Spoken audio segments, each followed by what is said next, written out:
Hi friends, welcome back to my channel. நம்ம இன்னைக்கு என்ன செய்ய போறோம்னா, ஒரு இன்ஸ்டன்ட் ஸ்வீட் ரெசிபி தாங்க செய்ய போறோம். அதுவும் ஃப்ரெஷ் க்ரீமை வச்சு.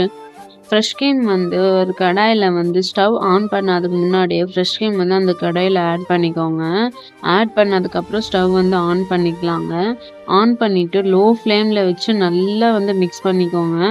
மிக்ஸ் பண்ணிவிட்டு ஃப்ரெஷ் க்ரீமை வந்து நல்லா வந்து மெல்ட் ஆகணுங்க. சாஃப்ட் அண்ட் க்ரீமியாக வரணும்.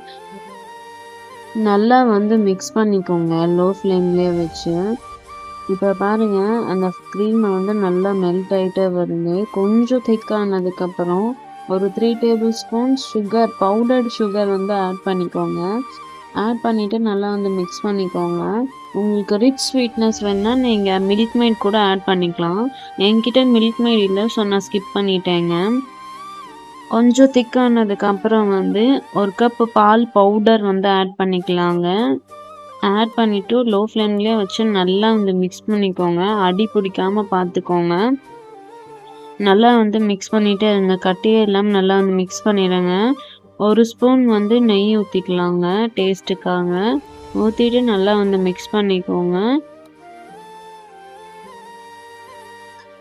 இப்போ பாருங்க, நல்லா வந்து திக்காயிட்டே வருது. இந்த ஸ்டேஜில் வந்து நம்ம ஸ்டவ் வந்து ஆஃப் பண்ணிக்கலாங்க.